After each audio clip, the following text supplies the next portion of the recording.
हरे कृष्णा। तो देखिए आज मैं आप सभी को बताने वाली हूँ जो नवरात्रि के तीसरे दिन की माता होती हैं वो कौन सी होंगी और तीसरे दिन किस माता की पूजा होगी और उनकी किस विधि विधान से हम पूजा करें कि माँ चंद्रघंटा हमसे प्रसन्न हो जाएं। तो नवरात्रि के तीसरे दिन की माता होती हैं चंद्रघंटा माता, जिनकी विधि विधान से पूजा करेंगे तो वो हमसे प्रसन्न होकर मनवांछित फल की प्राप्ति होगी हमें। तो मैं यही बता रही हूँ आप सभी को कि चंद्रघंटा माता की पूजा कैसे करते हैं, उनकी कथा क्या होती है और उनके मंत्र क्या होते हैं, तो जानेंगे इस वीडियो में। प्लीज़ ध्यान से मन लगाकर सुने और वीडियो को लाइक करें, चैनल को सब्सक्राइब करें। तो आगे मैं बताऊंगी आप सभी को कि नवरात्रि के तीसरे दिन माँ चंद्रघंटा की किस विधि विधान से हम पूजा करें और कौन से मंत्र होते हैं माँ चंद्रघंटा को प्रसन्न करने के लिए। तो सबसे पहले मैं मंत्र से स्टार्ट करूँगी। या देवी सर्वभूतेषु माँ चंद्रघंटा रूपेण संस्थिता नमस्तस्यै नमस्तस्यै नमस्तस्यै नमो नमः।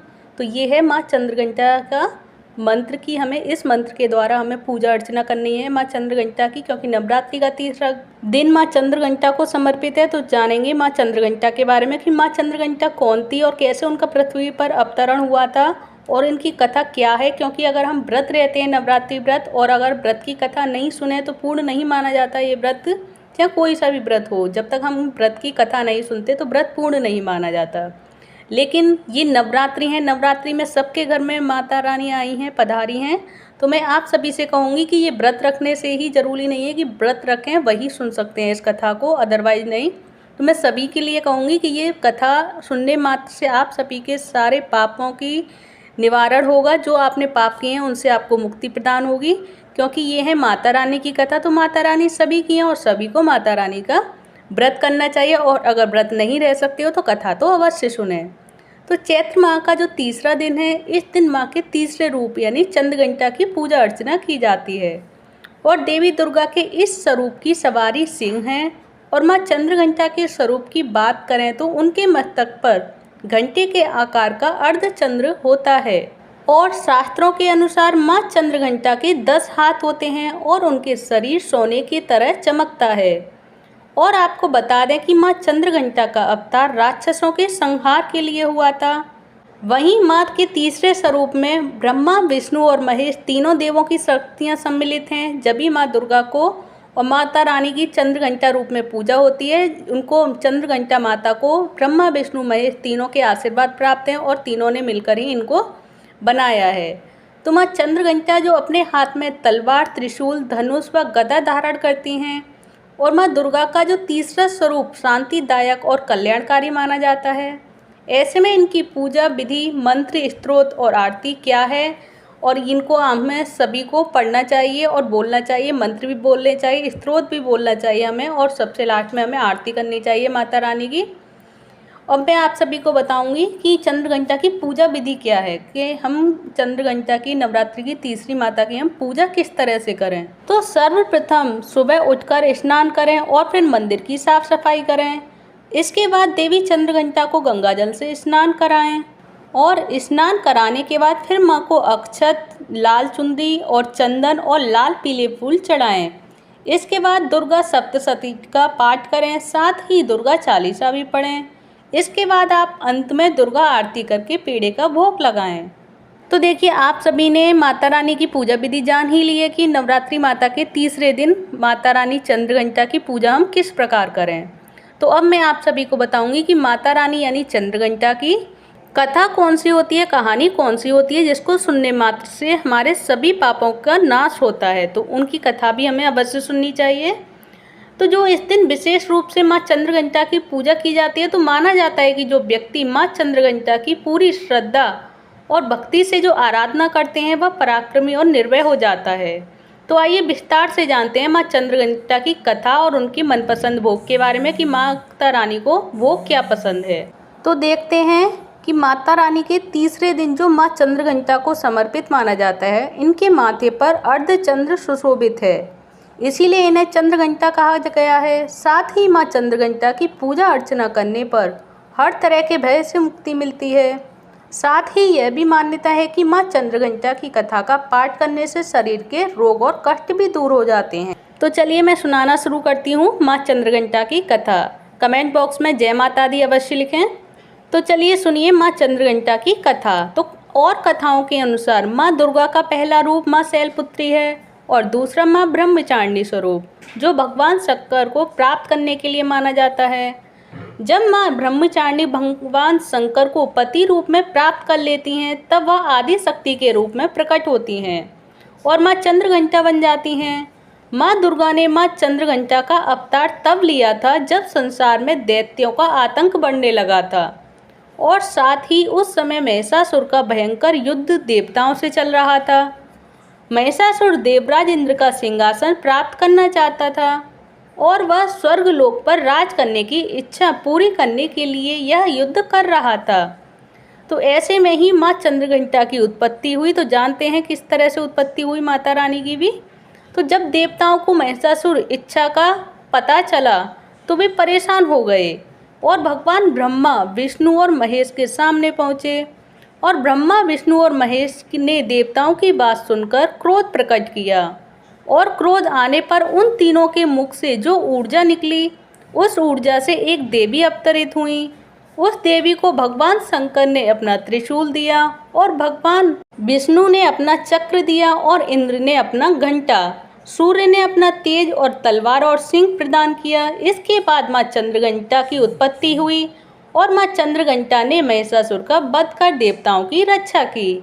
तो ये रही माँ चंद्रघंटा की कहानी कि माँ चंद्रघंटा कैसे प्रकट हुई, क्योंकि माँ चंद्रघंटा तीनों देवताओं ने मिलकर प्रकट की थी, ब्रह्मा, विष्णु और महेश। और इस कथा को सुनने मात्र से आप सभी के सभी पापों का नाश होगा। तो मैं आप सभी से कहूँगी कि इस कथा को अवश्य सुने, जो मोक्ष प्रदान करने वाली है, सारे पापों का नाश करने वाली है। और ये कथा आप सभी को कैसी लगी प्लीज़ मुझे कमेंट बॉक्स में बताइएगा। और ये कथा पहले भी आप सभी ने सुनी है या नहीं सुनी है, ये भी प्लीज़ मुझे बताइएगा। तो चलिए अब मैं आप सभी को बताती हूँ माँ चंद्रघंटा का भोग क्या होता है और भोग हम क्या लगाएंगे माँ को तीसरे दिन, नवरात्रि के तीसरे दिन माता को किस चीज़ का हमें भोग लगाना है जिससे माता रानी हमसे प्रसन्न हो जाएंगी।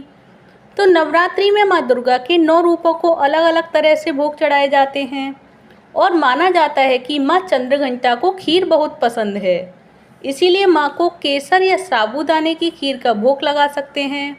और पंचामृत का मिश्रण इन सभी 5 गुणों का प्रतीक है, जो कि पंचामृत दूध, दही, घी, शहद और गंगाजल का मिश्रण होता है। यह माँ चंद्रघंटा को अत्यंत प्रिय है। यह मिश्रण 5 पवित्र पदार्थों से बना होता है, जिनमें से प्रत्येक का अपना अलग ही महत्व है। दूध को शुद्धता और पोषण का प्रतीक माना जाता है, इसीलिए आप भी चंद्रघंटा को कच्चा दूध भी चढ़ा सकते हैं। और दही भी माँ चंद्रघंटा को बहुत प्रिय है। आप दही को सादा या फिर फलों के साथ मिलाकर भी चढ़ा सकते हैं। तो देखिए ये रहा माँ चंद्रघंटा का भोग प्रसादी की माता को कौन सा भोग पसंद है और क्या हमें भोग लगाना चाहिए नवरात्रि के तीसरे दिन वाली माता को, यानी चंद्रघंटा माता को।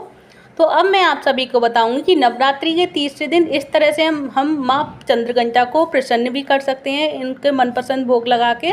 तो अब मैं बताऊंगी आपको शुभ मुहूर्त के बारे में कि मुहूर्त क्या है माता रानी की पूजा करने का, क्योंकि नवरात्रि की तीसरे दिन वाली माता का जो दुर्लभ संयोग हो रहे हैं वो हमें उसी संयोग में हमें माता रानी की पूजा करनी है, जिससे कि माता रानी भी हमसे प्रसन्न हो जाए और हमें मनवांछित फल की प्राप्ति हो।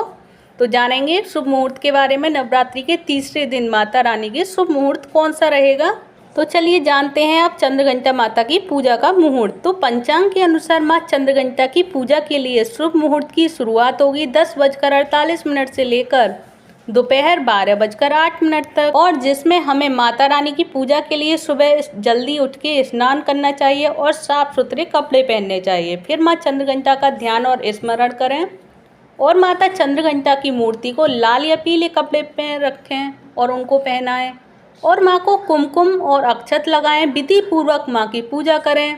माँ चंद्रघंटा को पीला रंग अर्पित करें और माँ चंद्रघंटा देवी को मिठाई और दूध से बनी खीर का बहुत पसंद है, जिसका आप सभी को भोग लगाना है। और देवी चंद्रघंटा की पूजा के दौरान मंत्रों का जाप भी करें, जो मैंने आप सभी को सबसे पहले भी बताया था माता चंद्रघंटा की पूजा के मंत्र। तो चलिए अब जान लेते हैं माँ चंद्रघंटा के स्वरूप के बारे में कि माता रानी का स्वरूप क्या है। नवरात्रि के तीसरे दिन जो माता रानी होती हैं चंद्रघंटा माता, उनका स्वरूप का वर्णन करूंगी मैं अब आप सभी के सामने। तो नवरात्रि के जो तीसरे दिन माँ चंद्रघंटा की पूजा करने का विधान है, इनके स्वरूप की बात करें तो माँ चंद्रघंटा के मस्तक पर घंटे के आकार का अर्ध चंद्रमा विराजमान है, इसीलिए इनका नाम चंद्रघंटा पड़ा। और इनके शरीर का रंग सोने की तरह चमकीला और इनका वाहन सिंह है।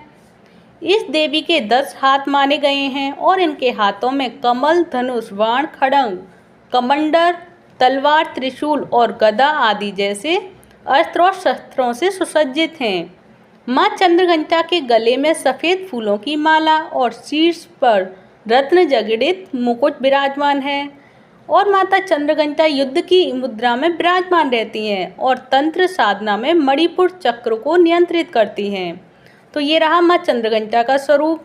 और मैंने आप सभी को पूजा मुहूर्त और पूजा के बारे में सारी जानकारी दे ही दी है।